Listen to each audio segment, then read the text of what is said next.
Halo sahabat keluarga Pandu, bagaimana kabarnya hari ini? Semoga kita selalu berada dalam lindungan Tuhan dan selalu diberikan tubuh yang sehat. Selamat bertemu kembali di channel Keluarga Pandu di dalam program Studi Alkitab. Studi Alkitab kita hari ini terambil dari kitab Ester pasal 9 ayat 20 sampai dengan ayatnya yang ke-25.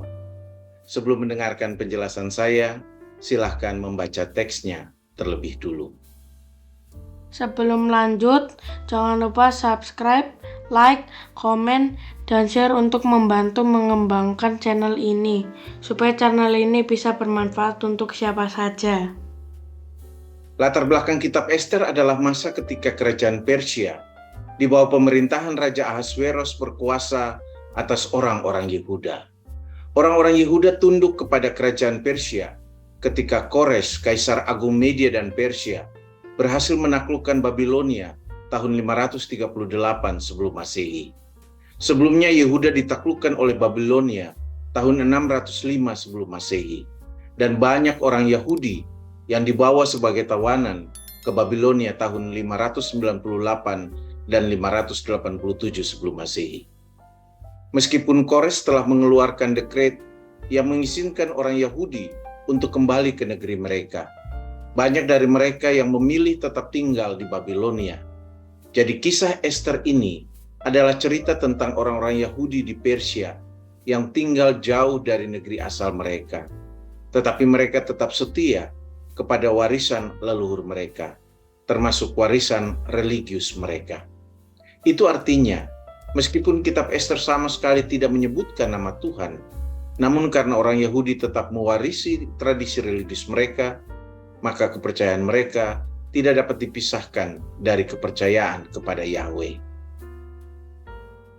Konteks bacaan kita hari ini berawal dari kegagalan Haman untuk memunahkan orang-orang Yahudi, termasuk Mordekai. Lihat Ester pasal 3. Rencana Haman untuk memunahkan orang Israel malah berakhir dengan dihukumnya Haman dan orang Yahudi diselamatkan. Jadi cerita ini menjadi kisah sikap anti orang Yahudi yang sudah lama ada, dan orang-orang Yahudi mampu mengatasi sikap anti Yahudi ini. Mordekai dan Ester dikisahkan memiliki peran penting dalam upaya menyelamatkan orang-orang Yahudi dari rencana jahat Haman.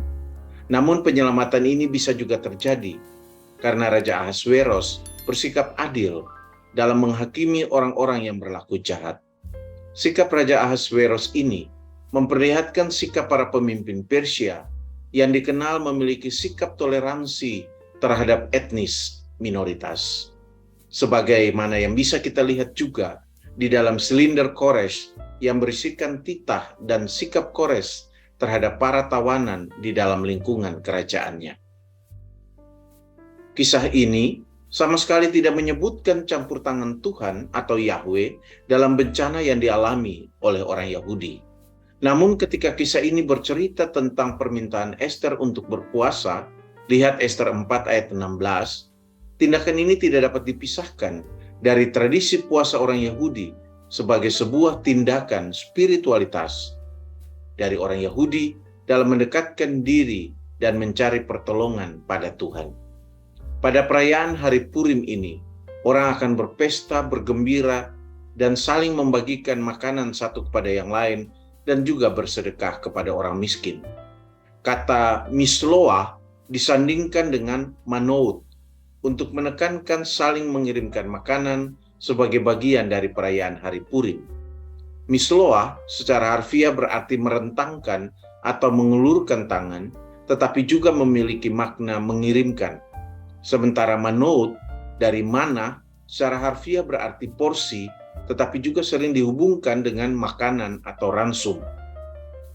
Karena itu pernyataan un misloah manout is lare ehu diterjemahkan mengirimkan makanan satu kepada yang lain. Sementara kata bersedekah dalam ayat 22 diterjemahkan TBLAI dari bahasa Ibrani matanot, dari matana, yang secara harfiah berarti hadiah atau juga donasi. Sedangkan epionim dari epion yang diartikan sebagai orang miskin memang berarti orang miskin atau orang yang membutuhkan.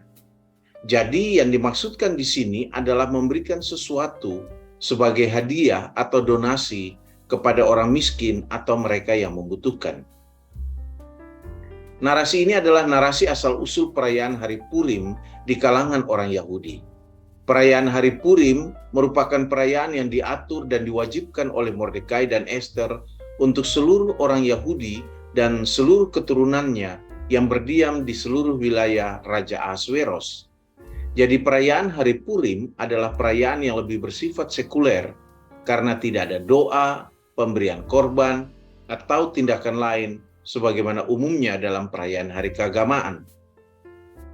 Ester 9 ayat 22 mengatakan bahwa itu adalah perayaan untuk mengingat keamanan yang diperoleh oleh orang Yahudi ketika duka cita diubah menjadi sukacita, ketika hari perkabungan diubah menjadi hari gembira. Kata wenahapokhu dalam Ester 9 ayat 1 yang dapat diartikan sebaliknya atau itu kebalikannya, dapat menjelaskan perubahan dari kebinasaan kepada keselamatan yang dialami oleh Mordekai dan orang Yahudi. Bukannya Mordekai yang digantung di tiang yang didirikan Haman, sebaliknya Haman yang digantung pada tiang itu. Bukannya Haman dan para sekutunya yang membunuh orang Yahudi, sebaliknya orang-orang Yahudi yang membunuh orang-orang yang membenci dan ingin membunuh mereka. Dengan begitu, narasi ini dan keseluruhan narasi Ester adalah narasi tentang pembalikan. Kisah pembalikan ini mengingatkan kita kepada cerita Yusuf dan anak-anak Israel. Seperti Yusuf yang akhirnya mendapatkan kedudukan penting dalam lingkungan kerajaan Firaun, meskipun sebelumnya ingin disingkirkan oleh saudara-saudaranya, demikian juga Mordekai akhirnya mendapatkan kedudukan penting dalam kerajaan Raja Ahasweros setelah sebelumnya ingin disingkirkan oleh Haman.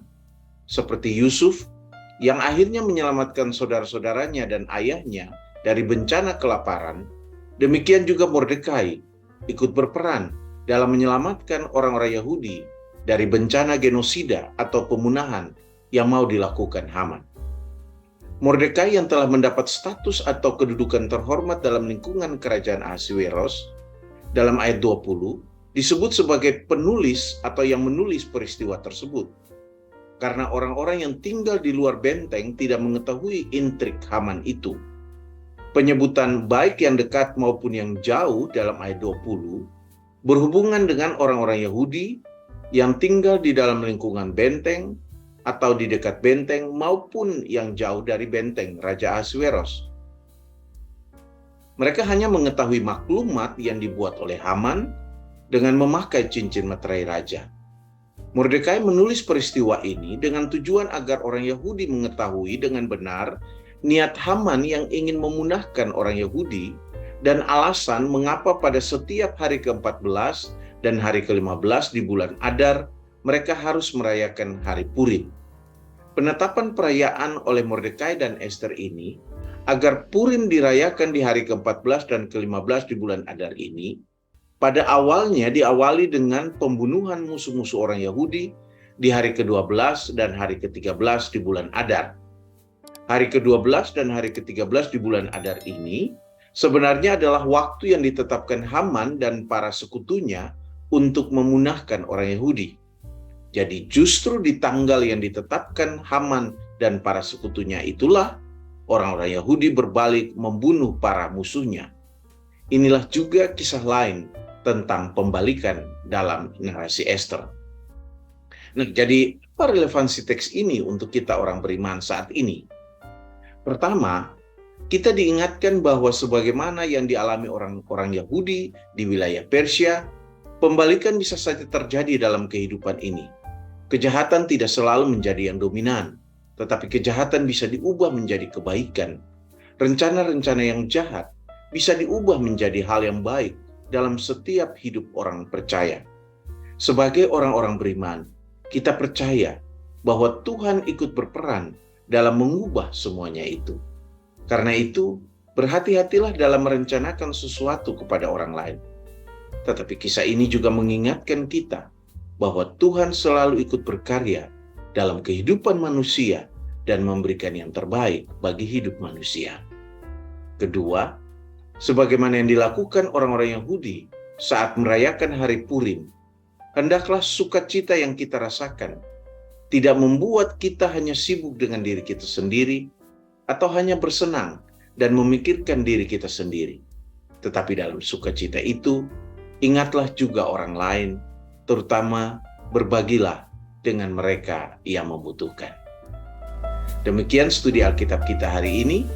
Kiranya firman Tuhan ini selalu hidup di dalam hati kita, juga selalu kita hidupi dan menguatkan kehidupan kita sebagai orang-orang beriman. Tuhan memberkati kita selalu.